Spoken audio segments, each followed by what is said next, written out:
UFP, the United Federation of Podcasts. Infinite diversity.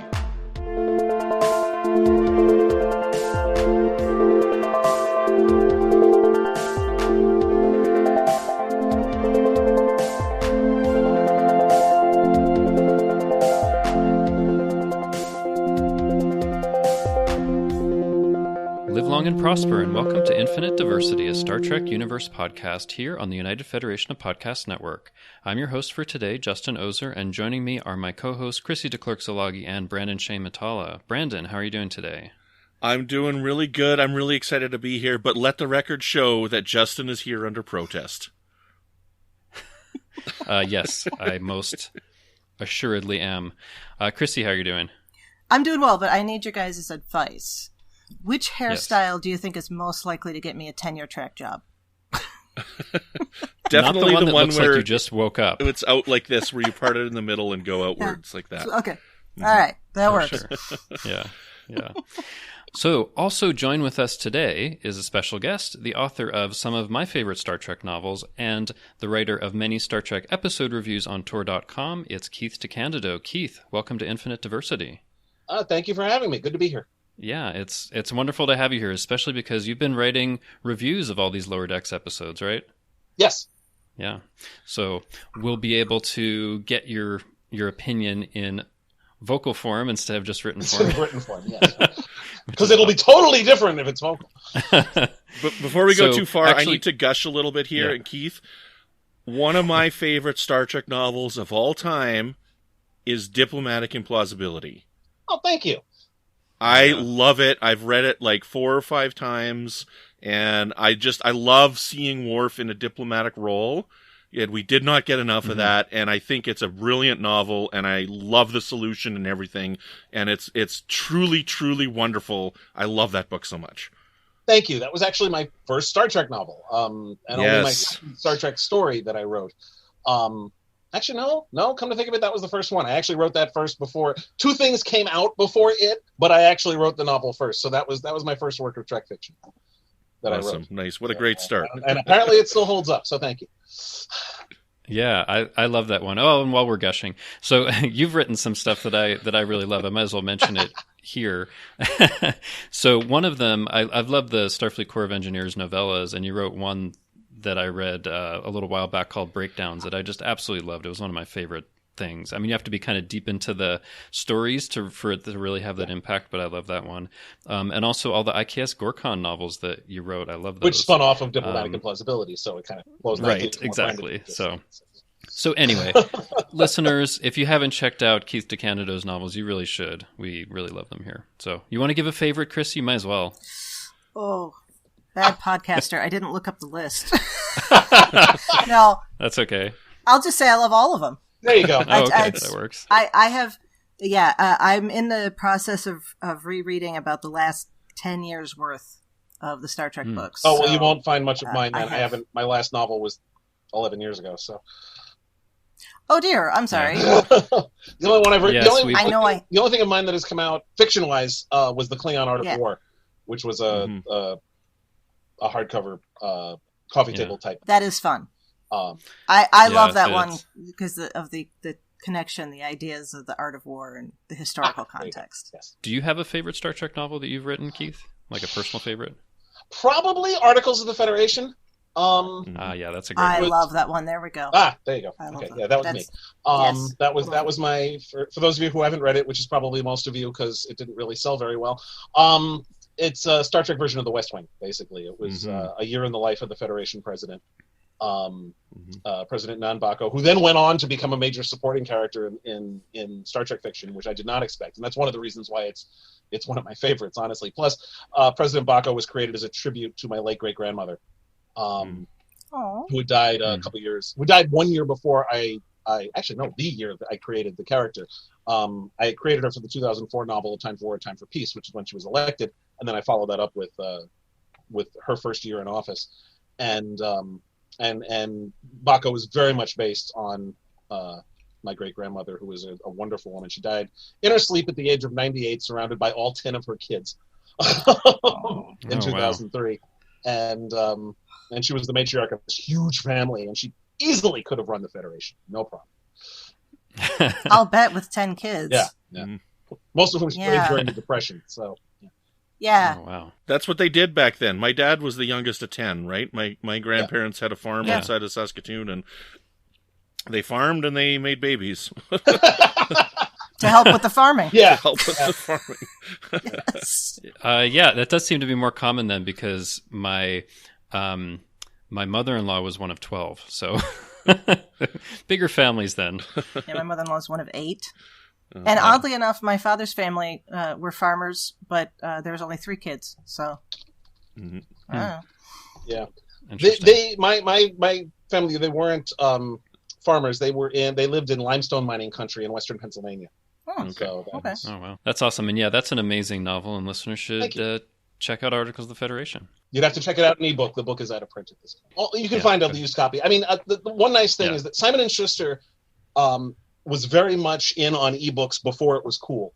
And I got to give them credit for that. We started the Starfleet Corps of Engineers series as an ebook only series in 2000, which was like 7 years before there was even the Kindle was a thing.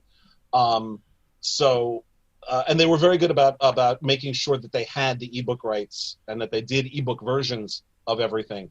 I think there are maybe 2 Star Trek novels that aren't available in ebook, and that these are older novels where they don't have an electronic version of it.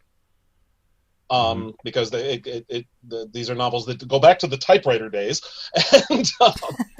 and so they don't have an electronic version, so the conversion process has been a little difficult, although I'm hoping they'll get around to it eventually. But almost all of them are available as ebooks, which is great. It means people are still still able to buy them, and which means we're still able to receive royalties for them, which is always nice. So, see, and I'm one of those guys that likes physical media, and I'm still upset that there's like 8 Corps of Engineer books that aren't available in physical media. The last run of them. Yeah, I'm cranky about that too. But Okay, well, let's go on to a couple of things actually before we get into the review of the Lower Decks episode we'll talk about this week. So there were a couple of polls that we put out there. Do you want to talk about that a little bit, Brandon? I think you had put that up. Sure. Yeah, I don't have the numbers ready, but I'll tell you about them here. So I could tell you about it, and I'll tell you who the winners were. Okay, excellent.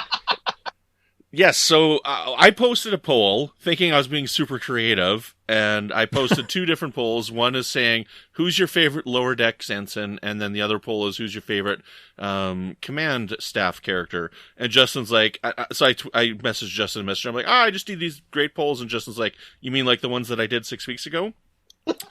so I think we're going to compare them. To be fair, we've learned more about everybody in 6 weeks, so it'll be interesting to see. We'll do another round after episode 10. There you go. Yes. Yeah, that's true. Beginning, midway, end. It's very, very symmetrical. Yeah. So as far as ensigns, of course, the options were Mariner, Boimler, Tendi, and Rutherford, and Mariner was the winner of this one. And also the one I think we did the first week, Mariner was also the winner of that one, so continuing to be popular with people. You people are nuts. Rutherford. Yeah. Rutherford all the way. Yeah, it was Rutherford for me too. Chrissy, did you have... I said Rutherford. Yeah. I don't know. I'm Team Tendi. What happened? Tendi. Oh, yeah. I like Tendi, but Rutherford's a good choice too. But Mariner, it's like, okay, interesting. A lot of people are liking the streak that she has. Anyway, we'll talk about that during the episode, I'm sure.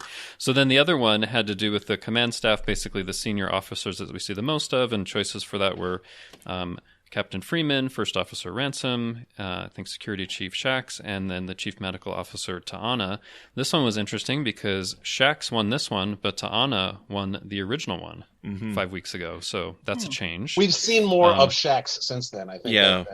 And Ta'ana hasn't gotten as much time as she frankly deserves because Ta'ana's awesome. Yeah, I think she's an interesting character. She's Ta'ana. who I originally voted for in the beginning. And this time I voted for Shax because I think Shax's been a lot more fun. Especially I think it was last week when he was like, I want to fire the phasers. And I've been really good this month! Kill everybody. Yeah. And Chrissy, do you have a favorite for the senior officers? I voted Tiana both times because, Okay, yeah. Because you like cats. The cat doctor. I do like cats. We need more Cations, yeah.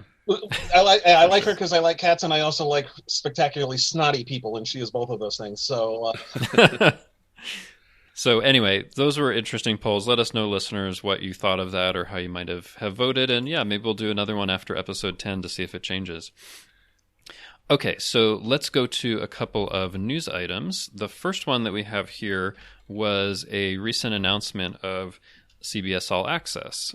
So that is going to be rebranded as Paramount Plus, and I think they're trying to rebrand it that way because Paramount's been around longer, maybe has more name recognition, and they're going to try to, expand to more countries and things like that.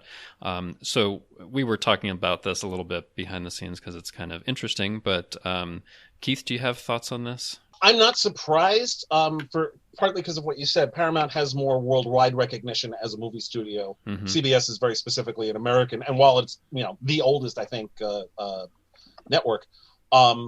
Going back to the radio days, but it's still, it's still, and also CBS is specifically identified with television, and Paramount is simply identified with stuff on screen. So it broadens the base of what it's, and not to put too fine a point on it, but identifying themselves as a studio hasn't hurt Disney at all. And I think they're looking at the success Disney Plus has had, and frankly trying to emulate it. And I don't blame them. Paramount has a very long history and a very strong history going back over 100 years. And it's also, and frankly, Star Trek is still more or less the spine of this streaming service. And Star Trek is more identifiable with Paramount than it is with CBS, really. So I think in terms of branding itself as the place for Star Trek, and also as a place for content that people will be interested in, I think it was a smart move. I frankly think they should have done it from the jump. But and I mean, people and Paramount was basically the owner of Star Trek for 40 years of its 54-year history. So the other thing is that CBS is also identifiable to people as a network, and people see CBS and think, well, I can get CBS for free. What do I need to pay for it for? Whereas Paramount, and for that matter, Netflix, these are all things that identify themselves more with a corporation rather than a network, and that's the sort of thing you expect from a streaming company. So I think it's probably the right move for them. Yeah, I think that makes sense. Thoughts on this, Chrissie? I think it's the right move for them too. I kind of feel like they could have come up with a better name. UPN tweeted out, they're like, call it UPN, you cowards. and they should have. Been there, done that. They should have. They had that. It was set up. They could have done some fun, like, retro commercials. I can't believe the early aughts is retro, but whatever. They could run some fun, like UPN crazy programming from the early 2000s, right? Yeah. I would love to see reruns of Homeboys from Outer Space. Absolutely. And what was wasn't there one about the President Lincoln's butler or something? Yes. Oh, God, I don't remember the name of it either, but and for that matter, we could get Legend, which was a great show that Michael Piller from Star Trek created. Yeah. Richard Dean Anderson and John Delancey. Yeah. It is the role that Richard Dean Anderson had between MacGyver and Colonel O'Neill. And it was great. It was a wonderful show. It only ran for one season. It was called Legend. And it was basically, Richard Dean Anderson was basically playing Mark Twain, and John Delancey was basically playing Nikola Tesla. And they that's fantastic. Yeah, and they fought crime in the Old West. It was very similar in tone to The Adventures of Briscoe County Jr., actually, which was a couple of years before that. And or maybe after it, I forget. But Richard Dean Anderson played a guy who wrote about an adventurer named Nicodemus Legend, whom everybody thought he was Nicodemus Legend. In fact, he was an alcoholic writer, but he had to pretend to be this paragon of virtue, and Delancey's character helped him out by creating gadgets straight out of the books to fight crime. It's a wonderful series, and it got canceled after one season, just like everything on UPN except for Voyager, its first season. But I can understand why they didn't call it UPN, because, yes, let's identify ourselves with a network that utterly failed and got absorbed by Warner Brothers. Not the best marketing strategy. Exactly. Yeah. Yeah. But it made us laugh. Definitely. I just wish they hadn't gone with the plus. I know this by this time, by the time everybody's listening to this, that is such well-trodden ground. But I mean, you really couldn't come up with something other than Disney. Also, Paramount, with Paramount, there's alliteration, and alliteration is always better. No, that's true. Paramount Mm-hmm. All right, I changed my mind. Paramount Plus is good. It works. I'm a writer. I look at shit like that. Yeah. Chrissy, I hadn't let you know yet, but we were going to rebrand this as Infinite Diversity Plus. That's fine. If it gets us as many subscribers, then let's do it. Yeah, you now have 6 million subscribers. That's cool. Yeah. But any further thoughts about this? I think it's interesting. Is it going to be available in Canada? Like, it's so frustrating with this global distribution, and it pisses me off to no end because it's hard to find things. Okay, so like, I've got Netflix, I've got Crave, I've got Amazon Prime, and the season 2 of The Twilight Zone came out, and so in CBS All Access is now available in Canada, but Star Trek's not on there. It's still on Crave, which is fine, right? I guess I don't care if I subscribe to Crave or CBS All Access. But I even went to CBS All Access to get season 2 of The Twilight Zone. And I mean, like, I don't know, it was like 2 weeks in and they still hadn't had any episodes yet. And I'm like, well, I'm canceling this now and I can't find the episodes. So like, what apps are going to have what on them? And this global distribution is frustrating. People around the world still can't get Lower Decks, legally, and it's like just part of that is because of unfortunately the pandemic. Lower Decks wasn't supposed to be released yet. It was supposed to be released after Discovery's 3rd season. Mm-hmm. That was supposed to come first, and then Lower Decks had to jump the line in the schedule basically, and before they had a chance to line up the international distribution. They originally were going to have more time, and they couldn't. So yeah, but even so, I take your point, Brandon. I think for those outside of the U.S. and especially outside the U.S. and Canada, they have different services, and it's confusing. Maybe, hopefully, this would help to make that a more unified experience or something. Right. We'll see. So, I'm just looking forward to seeing Friday the 13th Part 8, Jason Takes Manhattan in 4K. Yes, because that's what matters. Yes. That is very important. All right, so let's go on to another story, which is that there's going to be a virtual New York Comic-Con panel on October 8th, and in the release it said that they'll have Star Trek Lower Decks and Star Trek Discovery panels and surprise guests. Don't know what that means. So Keith, any thoughts on that? I mean, I'm not surprised that's the sort of thing that happens at New York Comic-Con. A lot of the first major panel about Picard was at New York Comic-Con last year. Patrick Stewart and Kirsten Beyer did a thing at Madison Square Garden a year ago. So yeah, I mean, and since it's virtual, you don't have to worry about flying people in. So I'm sure that I'm not sure. I suspect that we're going to get some sort of announcement or other of something we didn't know yet.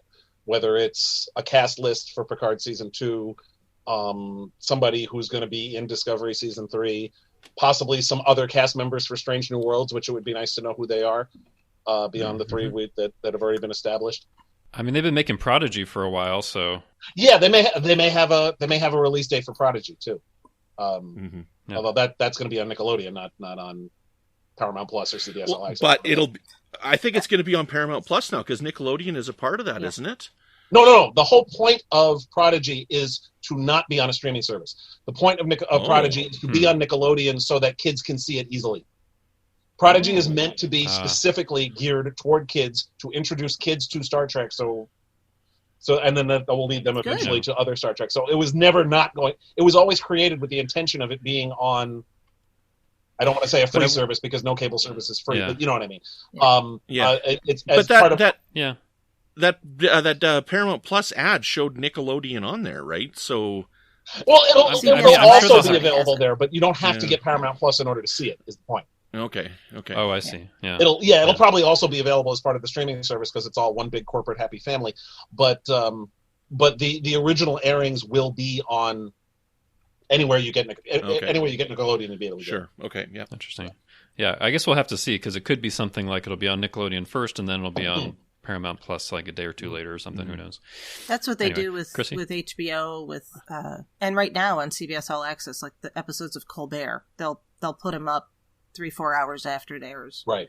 Mm-hmm. HBO used to put up Game of Thrones exactly at 9:00 on Sundays, so that won't be difficult for them to do at all.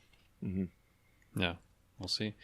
All right. Any other thoughts on what we might hear at the Comic-Con panel? Maybe if we all think really good thoughts about DS9 on Blu-ray. Yeah, I think Manifest. that's in. I would love that, but that's probably on the more unlikely things that'll happen in a couple weeks. So Yes. But yeah, I'm still hoping for Who the knows? President Archer short trek. Oh, That would be cool. good.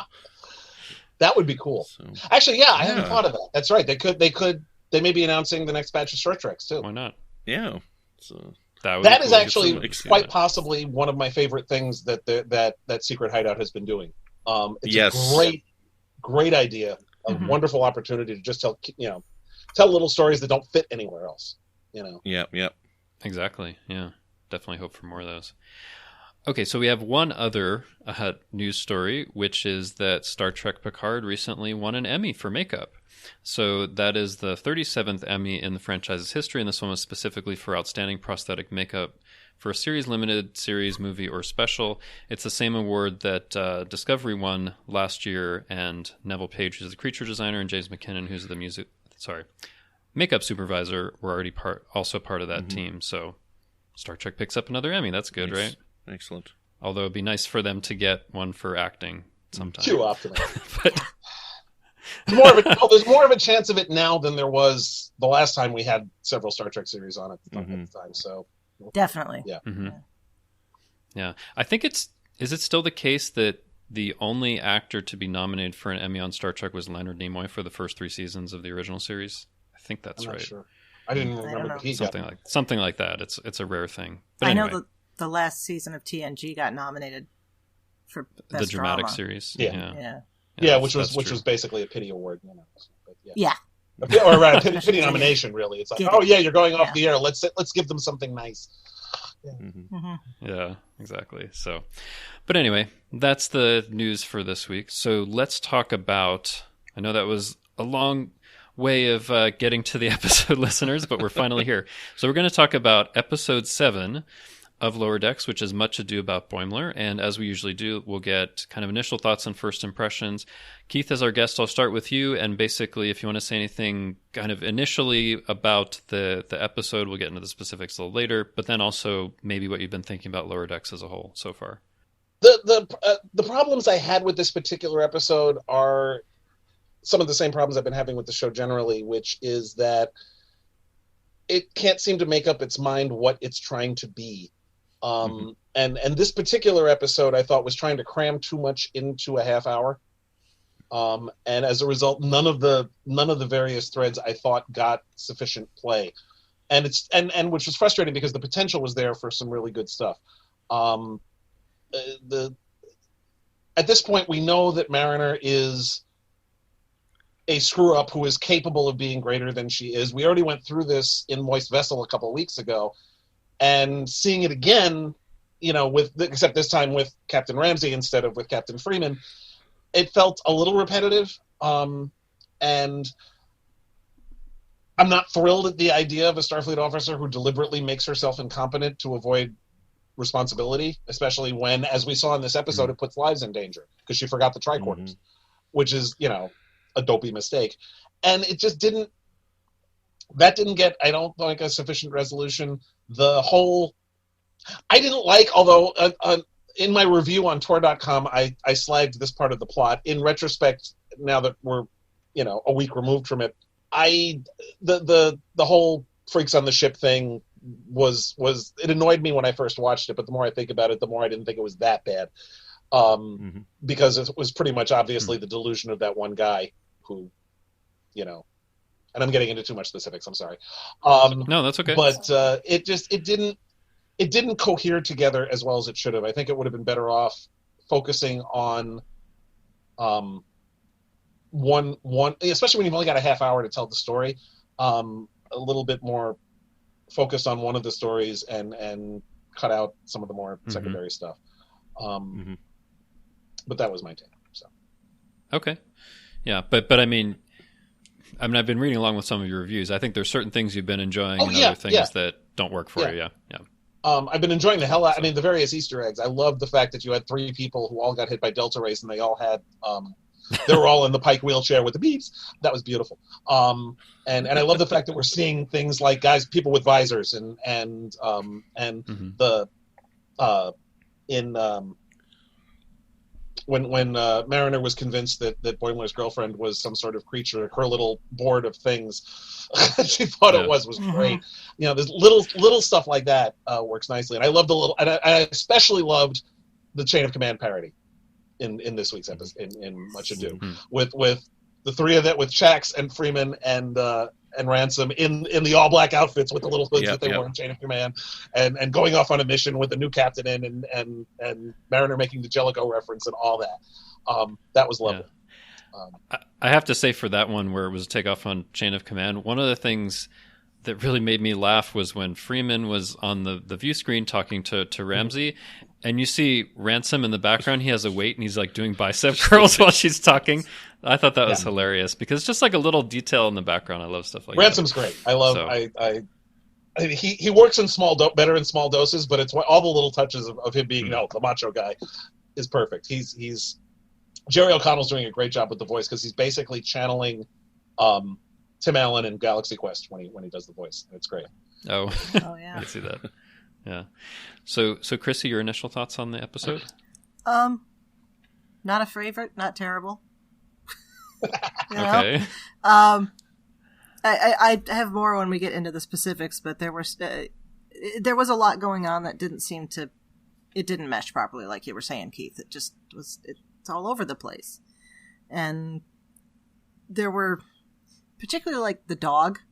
The dog seemed like it was going to be a very malevolent being, it splits its face open and there's bats coming out with its eyes and it crawling on the ceiling like John Carpenter's The Thing, and then it turns out to be just happy.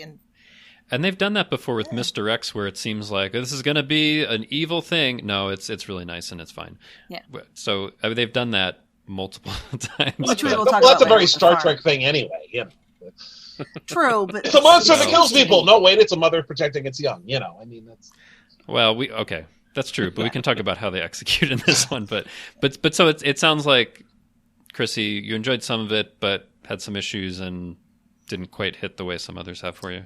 Yeah. I mean, it wasn't terrible, but Okay. Not quite a ringing endorsement, but all right. It's Star Trek, and the worst Star Trek is better than a lot of other things, and this isn't even the worst. So there's an endorsement. Oh dear. I'm not really giving you a hard time. So Keith, I've had a lot of trouble with Lower Decks and basically not enjoyed a lot of it. So we'll talk about that. But Brandon, what did you think about this one? I loved it. This is my favorite episode so far. I thought this was really fun. Okay. Again, just like Keith was saying here, I'm kind of fed up with Beckett Mariner for a lot of the things you said, which we'll be talking about. So I'm really having trouble with that part and that aspect of Lower Decks. But the Boimler transporter accident was hilarious. I thought the idea of the farm and this whole Division 14 ship was really interesting. And I thought that the dog thing was just hilarious. And every time the dog was on screen, I was laughing just because of the ridiculousness of it. And Tendi being like, it's just a dog. It's like, no, it's not, so there's some brilliant lines when Rutherford's like, I think you know a lot more about DNA than you do about dogs. Like, I don't know. I was laughing. That is a good line. Laughing so hard at that whole plot line. I just loved it. So this is it. There's only been the only misstep for me. So I didn't really like the first episode, which was Second Contact.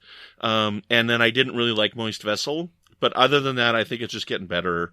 Except for those two, I think it's been getting better every time. I guess except for Moist Vessel, because Second Contact was the first. So except for Moist Vessel, it's been getting better every week for me. So okay. Great. Well, I mean, as usual, we have a diversity of opinions. I think this was one, again, that I had quite a few issues with. Keith, you mentioned like a lot of the plot lines. When I rewatched it, I tried to make a note of like the plot lines and subplots and kind of subplots. So So there's Tendi and the dog. There's kind of the chain of command style mission going on. There's the Boimler transporter accident. And then off of that, there's kind of going to the farm and the mutiny that happens on the ship. You have the new captain, Ramsey, who then promotes Mariner to first officer. You have this second contact at this bog planet. You have the Rubidoux, where there's all of this stuff happening with the alien entity. That's a lot of stuff that they have going on for basically like 25 minutes. So I felt like maybe if they would have kind of focused more on certain ones, but also like for each of those things, I had some issues with it. Like we'll go into the details later, so I won't say all of it. But like for each of those things, like even if you took it individually and took it to like a whole episode, I think I still might have a problem with it because, okay, I guess the problem I've usually had is it's supposed to be a comedy and I'm not laughing very much. That thing with Ransom with the bicep curls, that was the only time I laughed in the whole episode. So I'm having clearly quite a different experience than everyone else is. But anyway, when the dog I just want into a cube. No, because like, that was that. I thought that was the funniest part when that was funny. It was just some fucking Boimler just looks and goes, okay. Okay, well we'll talk about the dog maybe. Yeah, let's talk about the dog. Okay, so I was looking forward to the dog. The dog was in all the promos, and I was like, okay, and there was not nearly enough of the dog. Mm-hmm. There should have been more of the dog. The dog was great. Okay, so let me ask this question, right? So Tendi has created this dog from scratch, assuming using some kind of genetic engineering to make it a lot more than a dog usually is, right? So you're allowed to do that with a dog, but not a human? Like, isn't it possible she could push it to the point that you have, like, a dog version of Khan or something? I don't know. There was just something about that. Wesley Crusher created nanites that almost destroyed the Enterprise. It's true, but he wasn't trying to do that. But, like, she's engineering this thing. Like No, I know, but... Okay, but also, like... She's not going to take a few minutes to look in the library computer and see what an Earth dog actually does. That kind of blew my mind. I thought she knew. Okay. That didn't blow my mind at all. People do that all the time. Oh, you mean it's not like that? I just assumed. I see that all the freaking time. From a science officer in Starfleet. People constantly...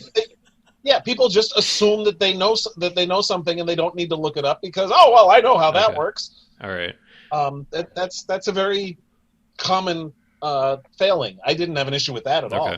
And it made for a good joke. I especially loved when she got licked by a real dog and went, ew. Well, that's what I do when I get licked by a real dog. Exactly. I thought the dog was just enough. I thought the dog level was perfect. I was also very much looking forward to it because like the dog got 6 jokes. Yes. I wrote them down because I thought they were all funny, okay? But the dog got 6 jokes in here. So when it did the thing at the beginning, when it like broke its spine and like went upside down and whatnot, when it turned into a cube, the flying eyeballs, when it was blinking colors, when it was barking at the Adosian, that it speaks...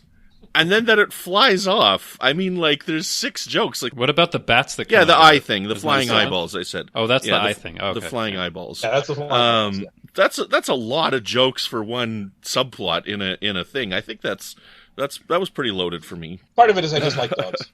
Yeah, this one was a lot of fun. This was a fun, like, because it was just like looking at regular, and it's just so weird. Like the things that it does are just so ridiculous, and it's like 6% difference, and it's like, yeah, I mean, like we're 3% difference from an orangutan or whatever, right? I mean, like 6% is a lot of difference that you can change this thing, and you know, it's just a smiling, happy dog whose eyeballs can fly. Like, I don't know, like, it's so ridiculous that it's perfect. They were all perfect jokes, I thought. Okay. As I said, clearly we saw it differently because I didn't find it funny. I just... Like, did it scare you? No, not at all. Well, here was the first thing. Like, so it was in the preview for the episode, or the trailer for the episode, right? So I was like, okay, it's a dog that does weird things. Maybe it's evil, maybe it's not. But there was something about the execution where I was like, oh, it turned into a cube. Like, it didn't do anything for me. I don't know. The comedy is so subjective because I know people are finding this so hilarious. But for me, I was just like, this isn't quite doing it for me. But Chrissy, you need to talk about the dog. What are your thoughts? I guess when we see it when we saw it in the commercials, I was almost expecting there to be like a changeling subplot that the dog was going to turn out to. And so maybe that's just I'm thinking way too much serious Trek as opposed to this. Which is good, you know. But yeah, I enjoyed the dog. I just was confused by the dog because having the happy dog fly away at the end and the dog that turned itself backward and had the eyeballs fly out don't go together. But maybe that's just what we saw in the trailer was the transformation that reminded me of The Thing. Right. So then I was maybe applying some of the John Carpenter logic to this and not just coming into it clean, which is, that's my fault if I did that. But no, it was fun. So that's part of the problem that both Justin and I were talking about is that the plot didn't have room to breathe, and so that I had the same problem you did, Chrissy, with that ending. It came out of nowhere. There was no preparation for it. To use the example from the original series that I gave before, the Horda, if you look back on the episode, there's nothing in the Horda's behavior that is contradictory to it being a mother protecting her young. You just don't have all the information. This is just, hey, look, it's a twist. And it just doesn't, it isn't set up properly and doesn't backfill properly either. It's just, we did a twist. Which is kind of too bad, especially because I'm also all for the dog coming back just to give Jennifer Hale another opportunity to provide its voice, because she did both the dog and Durga, the Vulcan officer, and she's a phenomenal voice actress. So I'm more than happy to hear more of her.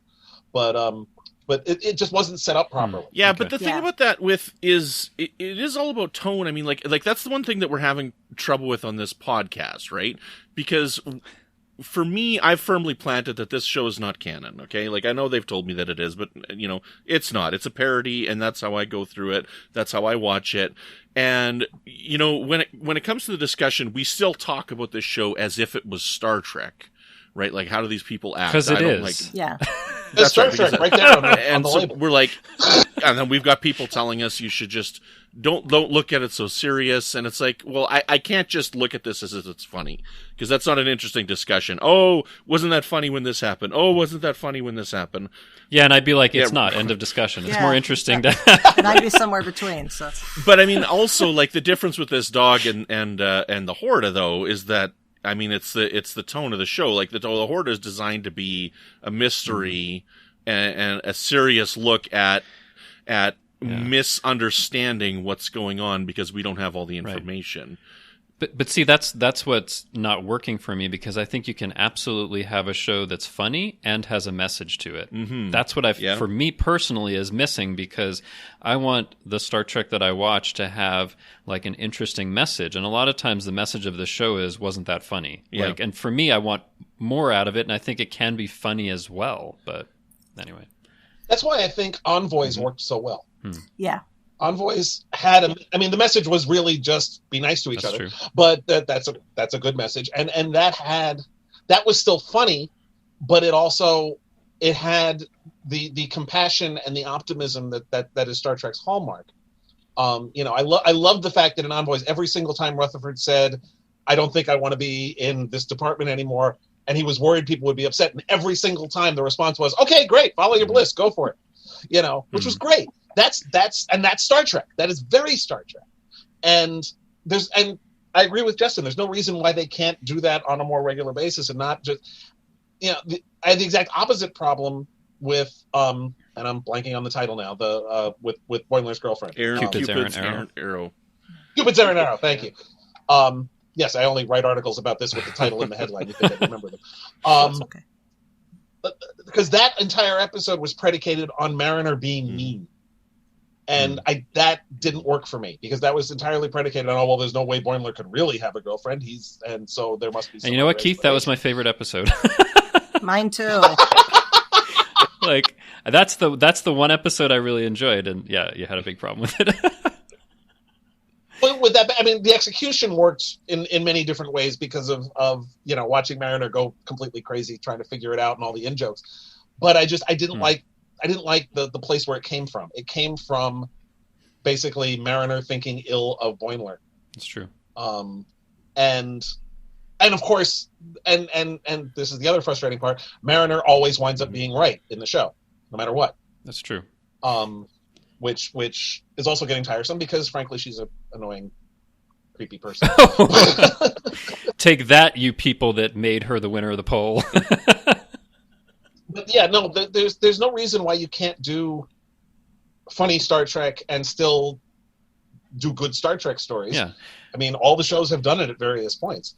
Absolutely. Yeah. And if you look at something like the Deep Space Nine episode In the Cards, that's a hilarious episode, yes. but it's also about like doing things for each other and like coming together. It has a good message, but it's an absolutely hilarious episode. And they did both of those things, and like, you can do that. Mm-hmm.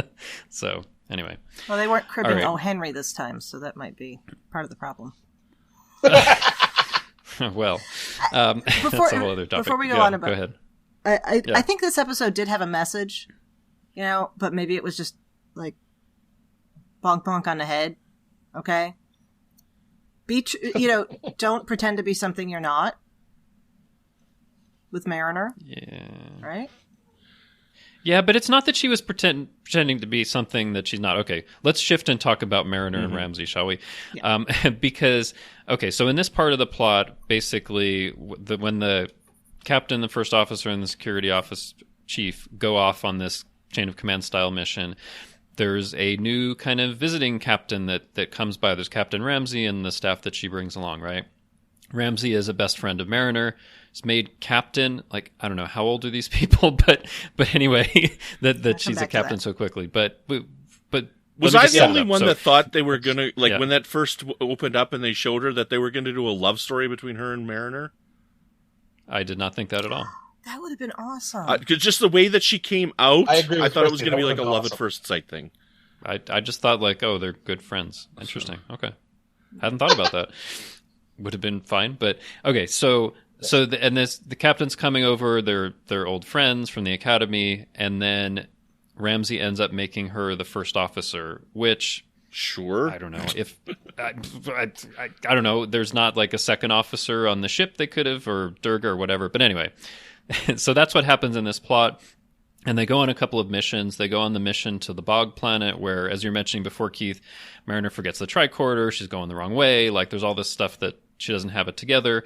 And then there's the second mission where they find this Starfleet ship that's had these issues and their systems are offline. And eventually we find out it's kind of seems like one of those space jellyfishes from Encounter at Farpoint. Mm-hmm. So, and they kind of end up working together after that. But let's talk about this plot a little bit. I mean, I think first of all, like, they're going off of the template of Chain of Command, where it's like Picard and Worf and Crusher off elsewhere, and you get Jellicoe. I think in that episode, that was because Jellicoe had lots of experience working with the Cardassians and was more qualified than Riker for the mission. But for this one, it just seemed like, hey, some people are off somewhere else, so let's have a visiting captain. I don't know. To me, that didn't make sense why they would have a visiting captain. But what did you guys think? I agree there. It didn't make sense in Chain of Command either. So I thought it made sense in Chain of Command because Jellicoe, I think they set up, has a lot of experience with the Cardassians. But what didn't make sense in Chain of Command was sending those three people off the flagship for no good reason. And they just doubled down on it in this, but also sending your three of your top ranking people off the ship for an entire mission is an old and venerable Star Trek tradition. Planting those seeds and like watching them get planted is very important, apparently. Yeah, obviously. But this has been a problem endemic to Star Trek, and since we've got the situation where, I mean, we know that at the very least the first two people in the Chain of Command, and Shax is probably the second officer, so we haven't got any indication of who else it could be. So he's probably third in command. So you've got the three top-ranking people off the ship. So yes, it makes sense that you bring someone else in to supervise, at least in the interim. Yes, it's dumb, but it's no dumber than anything else we've seen on live-action Star Trek. Okay. So I'm really hesitant to ding them too much for it, given that this has been going on for 54 years. So. Okay. Well, it was a question in my mind.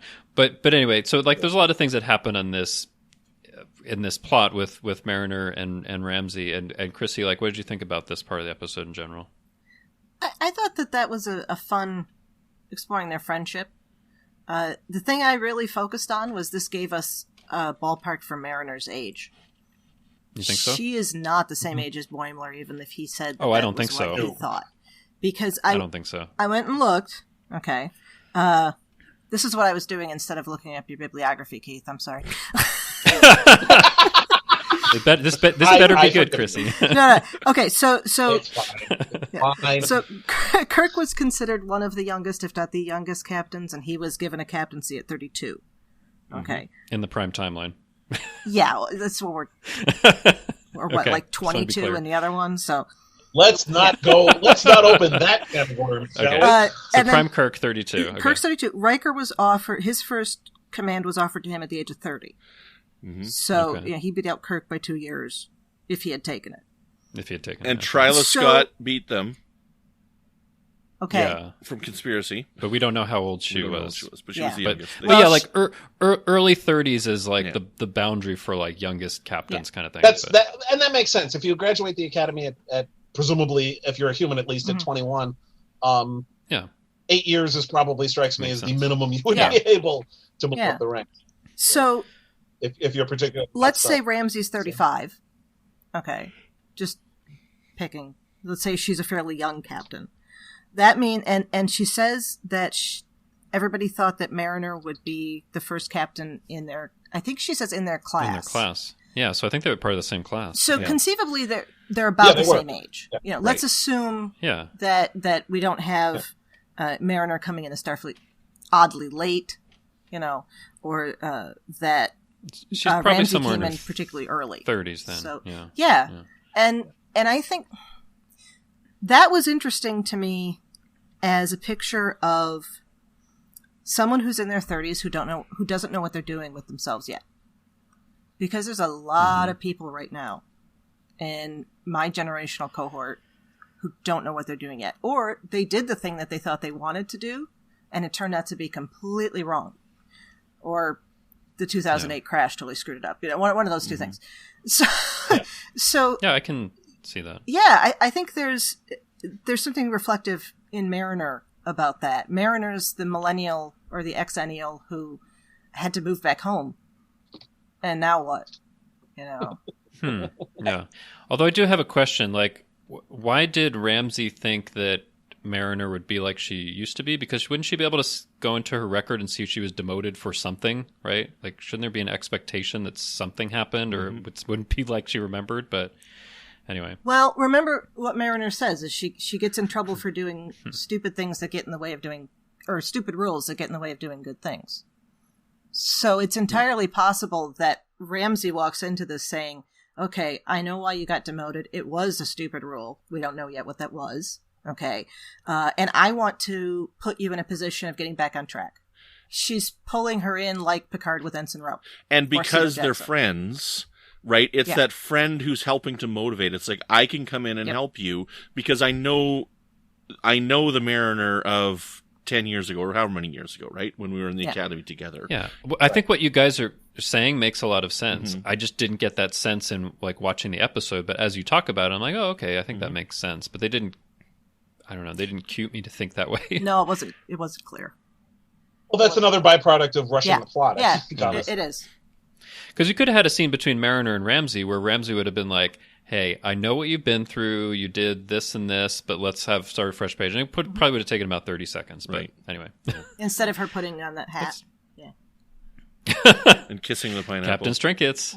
Yeah. But Brandon, your kind of thoughts on this part of the plot? Okay, so this is where I had troubles with it. Like, yes, I like actually what Chrissie has said, and I think that's an interesting way to look at it, where she's this exennial who doesn't know what to do, right? And but still, like, the problem that I have with that is that this is Starfleet, right? And I mean, like, to have this many incompetent people on this ship is the frustrating thing, you know? And like he said at the beginning, like, the points that he made are what I wrote down. So, and I'm not sure how we're supposed to feel about how Mariner feels about this, because when the Vulcan said, and you're still just an ensign, like, Mariner looked embarrassed at that comment. And I have not gotten that impression right up until this point that she's supposed to feel that way, unless all of a sudden now we're supposed to think that she's really just hiding and putting on the strong face so that she doesn't really, so that she's pretending that she doesn't care that she's a disgrace to Starfleet. Because, you know, but then we got the situation with the rest of the episode where she's like, you know what? I know that my friend has come in to try and kick my career into gear, but I don't want her to do that because I'm happy where I am. So I'm just going to screw up everything here by forgetting the tricorders that are necessary for this mission and endangering lives. She didn't forget the tricorders. She left them behind, right? To show that she's incompetent, which we know that she's not. But the fact of the matter is, if I'm in my job and I'm just like, you know what? I'm supposed to mail out these checks to my vendors. You know what I'm going to do instead? I'm going to put them in the shredder. Okay? Yeah. Oops, I forgot. I'm fired. Okay? I'm fired. So I just don't. This is the frustration that I have with this character. And yes, I understand that this is a comedy, but I mean, like, the things that she's doing, I don't find funny. So we look at the Boimler plot. Boimler was accidentally put into a transporter malfunction. That's funny. Nobody was incompetent. It was an accident, right? So I would argue Rutherford's incompetent, but we'll get there. He asked for help, right? He asked for help, and Mariner said no. Okay, Mariner said, no, I'll come and help you when you're done. Well, he's asked her for help, right, as well. So even there, she's like, she doesn't even want to help out her fellow criminals. Wait. You're saying Rutherford asked for help with the transporter thing? Is that it? Yes. He asked Mariner for help. I thought it was Tendi he asked. No, he said Mariner. No, it was... Refused to do it. Okay. It was Mariner. And she refused to help him. Because Mariner's smart. They actually have, like, inanimate objects. That's what I was thinking, right? I was just going to say, there's those capsules. You know what? Because he's like, oops, that thing happened. I haven't worked out the kinks. It's like, try it on like a box or something instead of a person. Yeah. But anyway. Yes. So try it on the dog when the dog is a box. Yeah. There you go. That would have been funny. But anyway, keep going with your point. Okay, and then as well, like so she's also now. Okay, so not only is she doing this and putting people's lives in danger and whatnot, because she did, okay, that thing could have exploded and killed people, and then this race of King Phoebus and his race has no clean drinking water at all, okay, but now she's also making an ass of her friend, okay, so her friend's staff is now questioning, why do you like this person? Because the rest of her staff are like legit Starfleet crew. Right? They're taking their job seriously and whatnot. And they're like, all of a sudden this captain is like, why are you going out of your way for this person who is clearly not taking their job seriously? So, like, she doesn't realize the shrapnel that she creates with her actions. Because if they were that close of friends, I don't think she would have done that to her friend. I mean, it's a good point. I mean, I've been feeling like Mariner's character has been... It's not just that she's having a conflict. I think her character can be inconsistent because sometimes she does care, sometimes she doesn't. It just seems like it's the circumstances of the plot or what they think is funny that determines what she does, but... And there's also the factor that obviously that it was established in Second Contact that both her Admiral father and Captain Mother have said that this is basically her last shot. Yeah. That being assigned to the Cerritos is her last chance to salvage her career. And her mom doesn't even want her to have this shot. Yeah. Right. Right. So, what is the family dynamic there, which we've only really hinted at, but and why is she being allowed to do this in situations where she can literally endanger people's lives? Like I said, the thing with the tricorder bugs me because most of the stuff she's done that has been borderline incompetent has been harmless. It's been just, nothing worth. Well, except when she slashed Boimler in the leg in the first episode, but. Well, yes, but she was off duty and right, and that was an accident. Yeah, It's true. That was an accident. But I had issues with that too. But it's like, why? I don't get why she's being put in a position where she can do harm to the other people in the crew. And how many chances will she get before they're like, you know what, you're off the ship, you're out of Starfleet or whatever. But but, I mean, clearly she's going to keep getting chances, right? Next week it'll be as if that didn't happen. Yeah.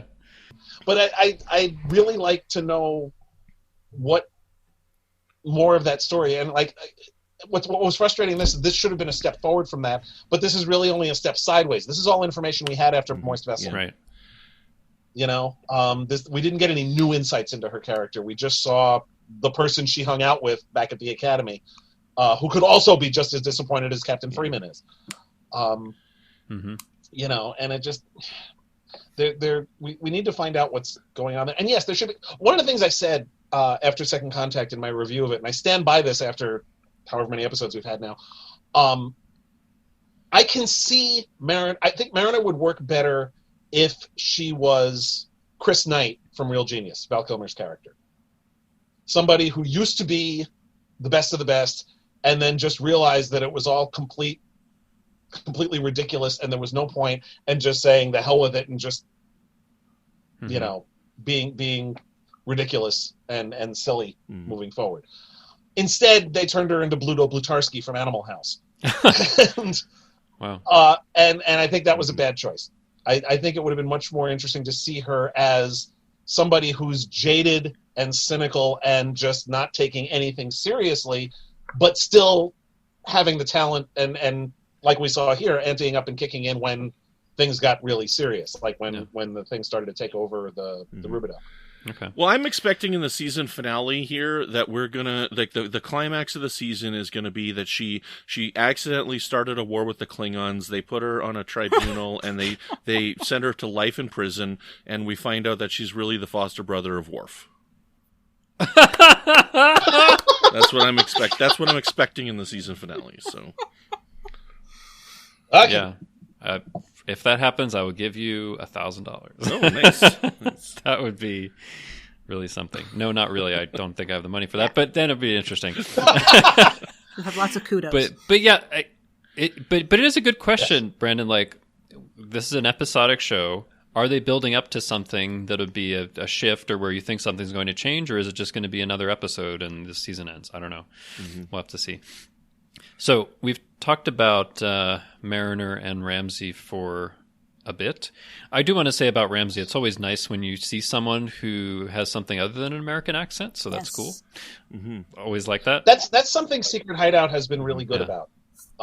That's one of the things about the current crop of Trek shows that I really like, is that it's actually showing the diversity of humanity far more than the previous iterations of Trek have. I think so.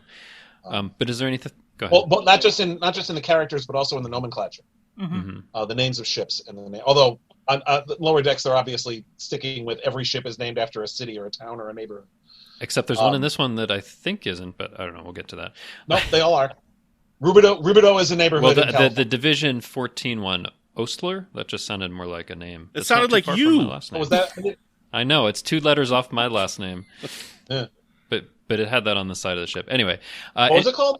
Ostler, Ostler. I think it was just Osler. I thought it was just Osler. I thought there was a T. Anyway, it just kind of, they don't say it, but it just as it's coming out of like the creepy cloud. You see it. But anyway. Because it's so close, we're going to call you The Farm from now on, Justin. Your new nickname is The Farm. Oh, jeez, don't do that. Don't do that. So, anything else we want to say about Mariner and Ramsey before we move on to the other major part of the episode? Did you guys see Ransom's photon torpedo yet? No, thankfully.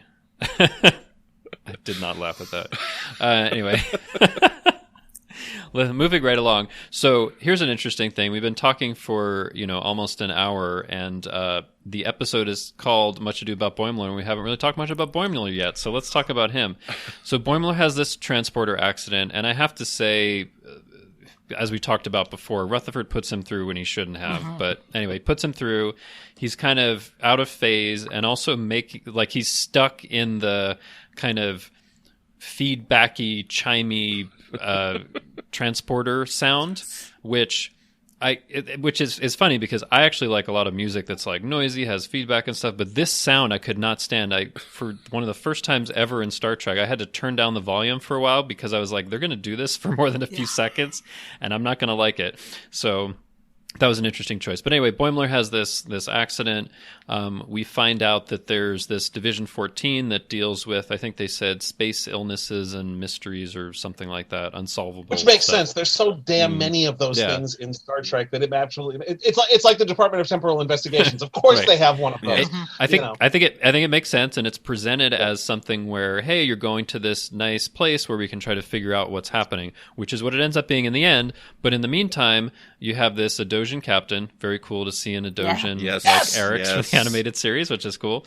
So I like that. But they present this guy as he has like a maniacal laugh, and he's just kind of doing all of this stuff to not communicate and put down the mutiny and all of that. And then in the end, it's like, oh yeah, sorry, I wish I wasn't like that, but here's the place. I don't know. There, like that whole part, I really didn't like that. And he, I mean, we can talk about this a little bit more. The people self-identify as freaks, which I think is okay, but the captain is like, we need to deal with these freaks, and like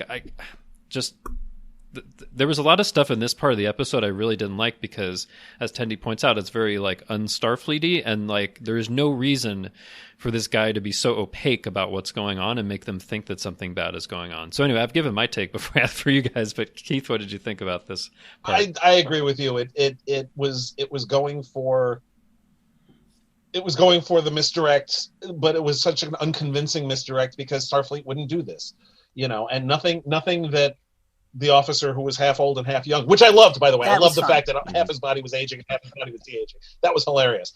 But nothing he said made sense, and it didn't make any sense that anybody else would believe him. I mean, they said they'd been in space for months, but that presumably is due to travel time, because space is actually very big, despite what Star Trek would have to I guess believe picking up people from like all over. Okay, but let's pause for 1 second on that guy. Because he's still wearing the old uniform. So, like, this accident to him happened a long time ago, I think. Not necessarily a long time ago, because this is a year after Nemesis, and the uniform change could have happened within a few months before this show. Yeah. And we've seen, on Discovery and on DS9 and in the Next Gen movies that sometimes uniforms transition. Okay, yeah, I took that as to be why we would think it's longer. Yeah. So... Yeah, it may have been done as that, but it also there's any number of reasons why. My uniform also half ages and half ages. Yeah, well, they're made of unstable molecules. Halfway through he's in a TLS Sorry, wrong uniform, universe. and then one of the future uniforms. Yeah, that'd be funny. But it didn't. I didn't buy it. It didn't convince me. I loved seeing an Adosian or an Adoan or a Triexian, depending on which tie-in fiction you read as to what species he actually is.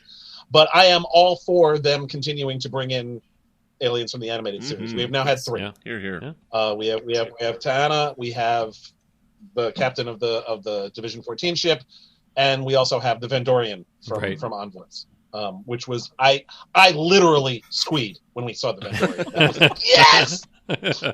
Total nerd out. Now I want to see a score. From that would be cool. I want to see a score. I want to see a NASAT, which is what we called M3 Greens people, also from the Jihad, whatever they wind up calling it, and I want to see the species Bem was the guy who could separate his head. That one was really cool too. And you know what? Let's throw in the Guardian of Forever. We haven't seen that on screen since the animated series. So. True. Yeah. I didn't have a problem with the Division 14 ship and I thought it was like a decent enough misdirect because we're dealing with the entity that has Section 31 as a part of its core, right? So, I mean, there is dark Starfleet out there. So it's having something else where it's like, what do they do with the people that they can't fix? But I think in the 24th century, it's not as official as this Division 14 seems to be. I don't know. I didn't have a problem with that just because of the Section 30, and that's the connection they're making. Division 14, Section 31. Yeah, but it's not only that. But this guy who's the captain is just like. His character is completely inconsistent because he's doing all this stuff and acting weird and not saying what's going on, and then in the end he's like, "Oh yeah, by the way, it's fine." Like all of a sudden, like that. Okay. And he's voiced by Maurice LaMarche, so you assume he's evil because it's the same voice as Brain. So, yeah. Okay, well, it worked for you, Brandon, which is good. I did look up on Memory Alpha the ship. It is the Oser, Osler.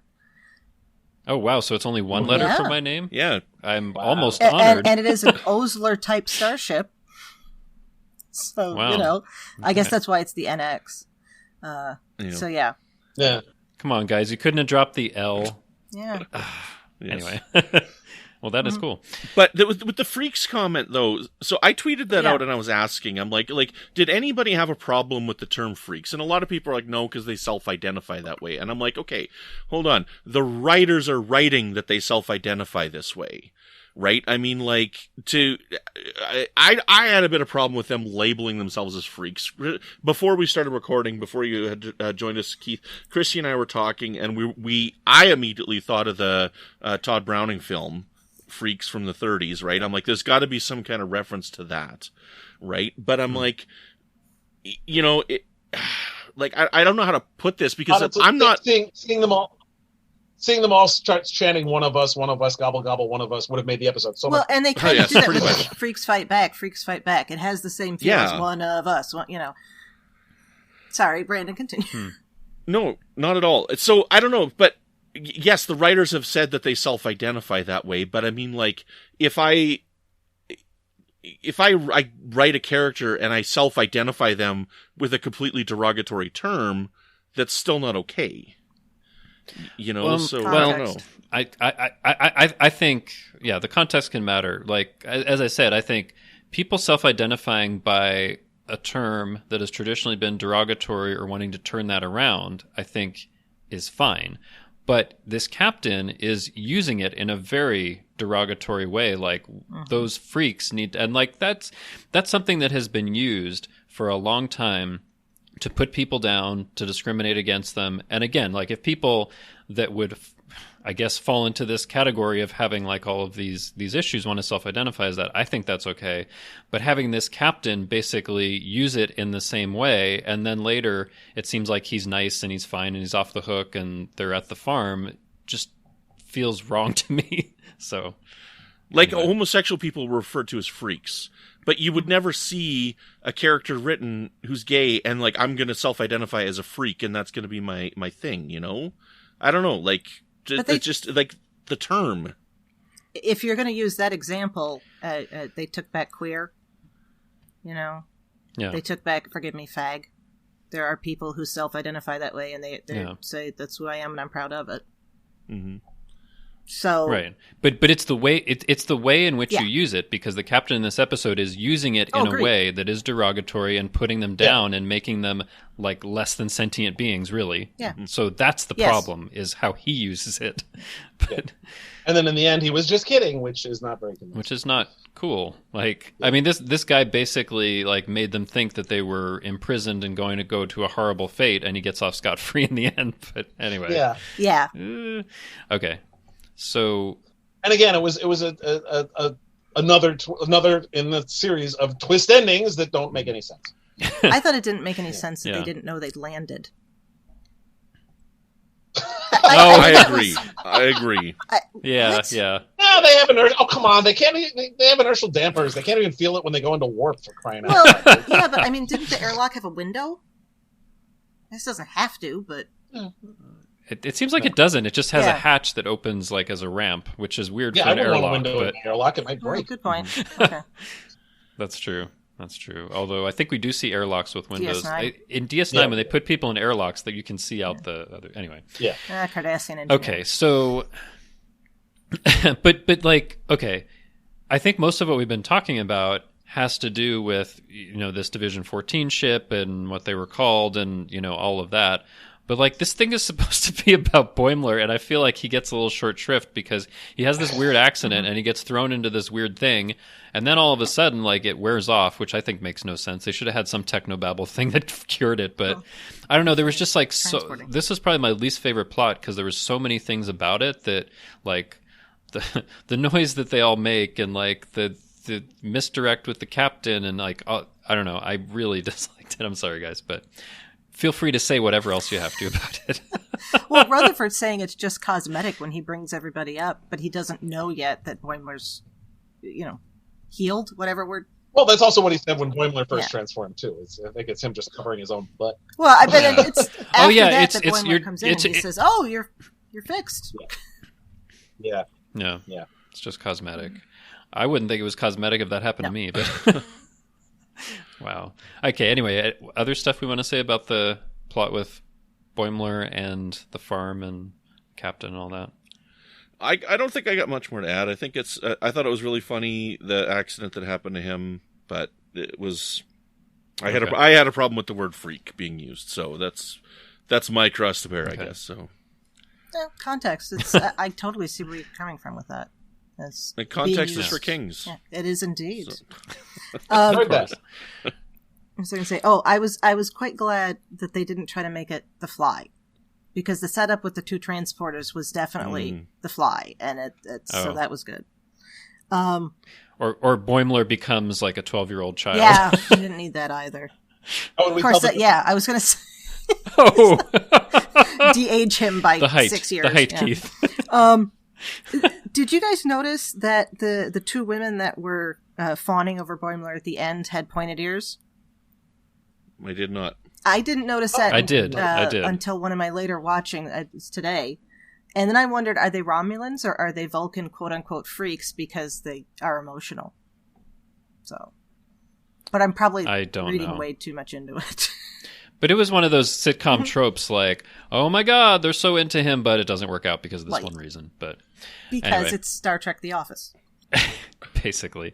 So, okay, let's actually go. I think we've covered the main plot lines. Let's actually go to some final thoughts. This discussion we've had. Keith, final thoughts on the episode? The same thoughts I had at the beginning. It's just this was an overstuffed episode that really needed to give all of 843 plots. It had more room to breathe, which resulted in a lot of very anticlimactic climaxes. And, it just struck me as a blown opportunity to do some funny stuff and to do some good character development of Mariner, none of which really materialized. Yeah. Okay, that's very succinct. Chrissie, final thoughts? Maybe I'm a little less, I don't want to say I was negative at the beginning, but now that we've gone over it, I'm kind of like, I like it better than I did, having talked about it. I'm sorry. I feel bad because I feel like every week I make you feel guilty about liking the episodes. No, not at all. Well, I mean, maybe I was raised Catholic, so breathing makes me feel guilty. Sorry. Yeah, no, but our conversation prompted me to think about it in different ways, and it's still not my favorite because that's Boimler's girlfriend, Cupid's Arrow and Arrow. Cupid's Arrow and Arrow, yeah. But yeah, it was good. Final thoughts: lizard babies.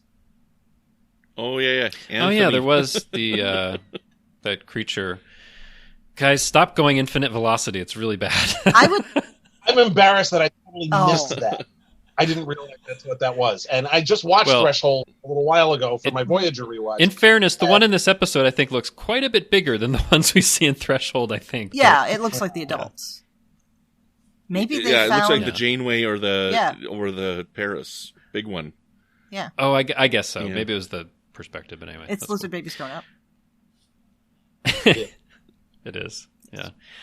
Brandon, final thoughts? I don't have much more to add. I loved it. I thought it was really funny, and I'm able to succinctly put the Mariner plot lines in one little container and really love the rest of the episodes. So, I have a problem with the Mariner the way she is because it's Starfleet. The other stuff I don't, because these are like these are like environmental driven plot points, accidents that happen and things like that. So and Mariner, her plots are usually driven by her actions, which is it's very different to me. So that's how I differentiate it. So interesting. But I loved the Adosian. It was great. I thought it was kind of interesting that he had a mask on when we first saw him. Oh, yes. So. Yeah, that was interesting. To make him more sinister, I guess. Or prevent COVID. I don't know, maybe. Yeah. So. If they would have known that at the time they made it, but yeah. Okay. So, yeah, for my final thoughts, I mean, as you can tell, listeners, this is another one I had a lot of trouble enjoying for all the reasons that were given. You're 1 out of 7, Lower Decks. You need to do better for me. We need more Ransom with bicep curls in the background. That'll make me laugh. We need more Ta'ana. We need less of people sleeping in their uniforms. But anyway, Brandon. Every time I see that, Keith, I'm like, you're sleeping in your uniform. Who would do that? But anyway. Well, Data. Yeah. Yeah, but that's Data. Yeah. Aside from that. Justin, it's okay that you don't like these. You know why? Why is that? Because you're a cute little cinnamon roll. Yes, you are. Oh, thank you. Okay, I like 1.5 out of 7 now. That works. Just keep doing that every week. Maybe we'll go up a little bit. Well, So anyway, Keith, it's been wonderful having you join the discussion for us today. Thanks for having me. Yeah, it's just wonderful to have you on. So let our listeners know where they can find you online, any current or upcoming work that you have, any like secret Star Trek novels that somehow you're going to write. No, probably not, but let us know what's coming. You can find me online at decandido.net, which is currently a very primitive website, although I'm in the process of getting it upgraded to something that looks like it was created in this century. It's vintage. Yeah, very vintage right now. Yeah, it's about 25 years old. But it does serve as a link gathering place for how to find me online. There's links to my blog, my Facebook page, my Twitter feed, my Instagram account, my stuff on Tor.com, my Wikipedia page, and ordering links for my most recent books and some other books as well. You can find me talking about Star Trek, including reviews of all the new Treks, whether it's Lower Decks, Picard, Discovery, or Short Treks, what have you, and eventually Strange New Worlds and Prodigy. On Tor.com. Usually either the day of or the day after the episode is released, my review goes up. And I've also been doing rewatches of all of the older Star Trek series. I've covered the original series, Next Generation, Deep Space Nine, and I'm currently doing Star Trek Voyager. Oh, wow. Yeah. I mean, there may be like hundreds of hours of reviews for people to read through that you've done, right? By yes. this point? At this point, there is quite a bit. How long have you been doing that, Keith? That's... Since I've been writing for Tor since 2011, so 9 years now. Wow. I've been not just writing about Star Trek, but also writing about superhero adaptations, including a detailed rewatch of every single live-action movie based on a superhero comic book. Wow. Oh, wow. Wow. And these are ambitious projects. Yes. That was a weekly feature that ran from 2017 until the beginning of this year, and then I'm going to be revisiting it either once or twice a year with new releases. Oh, wow. I did an update in June that included Bloodshot and Birds of Prey. I'm going to do an update at the end of the year that will feature at least the Old Guard and New Mutants, and whatever superhero movies actually get released between now and then. And as far as fiction goes, there is one Star Trek thing that I have done, which is for the role-playing game for Star Trek Adventures. Oh, right. I wrote material for the new Klingon Empire supplement that came out recently in PDF form, and the print book should be available soon. You can pre-order it. I'm also currently working on an adventure, a Klingon adventure for Star Trek Adventures called Incident at Crawl 3, I think it's called. I don't remember. It's so amazing that you're doing those things, and why can't they have you do a Star Trek novel? Okay, I'll get off my soapbox now. Modiphius wants to hire me, Simon & Schuster doesn't. That's all I can say. Okay. I don't know. You'd have to talk to them. I'd love to do more. And maybe someday I will. But for now, it's just Star Trek. I'm writing up my plan now to take over Simon & Schuster so we can do that. Good luck. Yeah. Meanwhile, I've got a military science fiction novel that'll be out very soon called To Hell and Regroup that I wrote with David Sherman. It's actually David's trilogy, but I helped him finish it because he's been having some health issues. So he asked me to help him complete it. So I wrote book 3 with him. That'll be out very soon from eSpec Books. I've got another collaboration with Dr. Manish K. Batra, which is called Animal. It's a thriller about a serial killer who targets people who hunt animals. It's kind of Dexter if it was created by PETA. And then I'm also working on the next books in my 2 fantasy series. There's the Brom Gold Adventures, which are urban fantasies set here in New York, which is where I live. The first book was called A Furnace Sealed. It came out in 2019. The second book is called Feet of Clay and will be out in 2021. And the next book in my Precinct series of fantasy police procedurals is called Phoenix Precinct, and that will also be out in 2020. Wow, you are doing a lot. That's not even the short stories I've written, too. There's all... Well, yeah, again, Keith, thanks so much for being on the show. It was really great having you. Oh, and I'm also... my wife and I are putting together a short story anthology, which we're going to be launching on Kickstarter very soon, called The 4 Somethings of the Apocalypse. Okay. That sounds fun. All right. It's going to be basically things other than Horsemen of the Apocalypse. It'll be the 4 Lunch Ladies of the Apocalypse, the 4 Warriors of the Apocalypse, the 4 PTA Moms of the Apocalypse. The 4 Star Trek authors of the Apocalypse, yeah. That may be. There's going to be a bunch of Star Trek authors in it. Cool. So. That'd be awesome. Yeah, thanks again, Keith. Great to see you keeping very, very busy. Yes. So, Chrissie, where can people find you when you're not going infinite velocity and turning into a lizard? Oh, yeah, if only I could do that. Okay. Right. No, you don't want to do that. Well, no, I don't want to turn into a lizard, but the infinite velocity. Make the commute a lot easier. Because I don't have a commute Would it, anymore. though, you'd be everywhere at once? That would be very confusing to be everywhere at once, but yeah, go ahead. Anyway. Right. I'm on Twitter at the Goddess Livia. That's TheGoddessLivia. And there I tweet about Star Trek, history, and leftist politics. You can follow my work as an historian by liking the Facebook page my fellow historian partner Jason and I run, History with the Szilagys, or go to our webpage, historywiththeszilagys.org, and Szilagys is spelled Szilagys.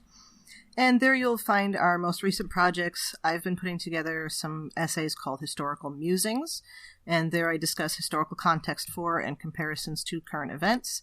And Jason's been working on essays about the historical context of HBO's Lovecraft Country. Awesome.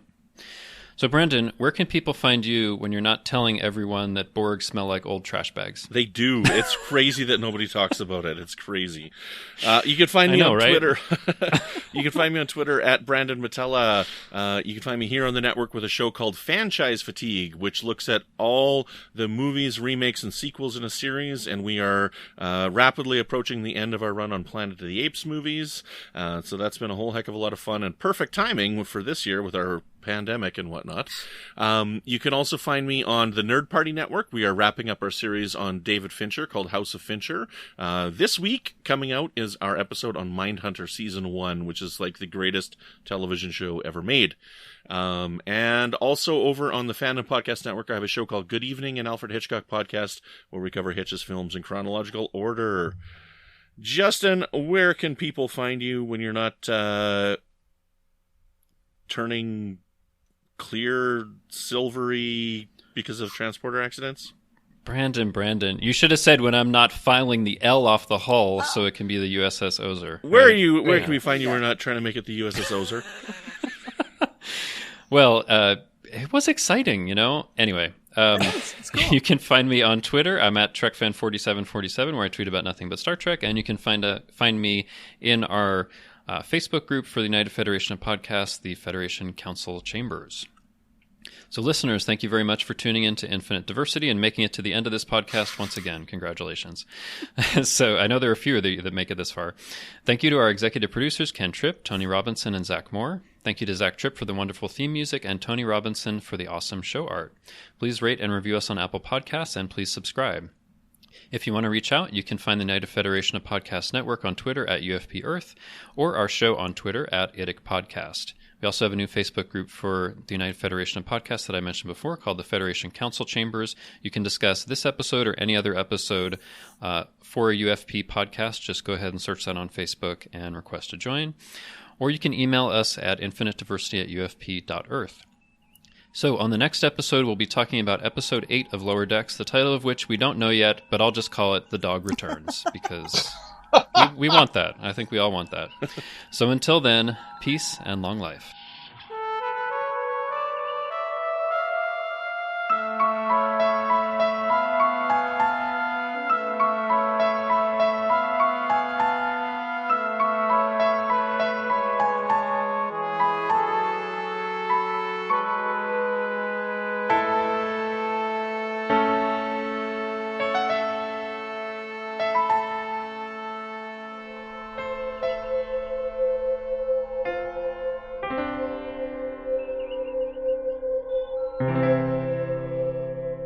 This has been a production of MTMR Media Works.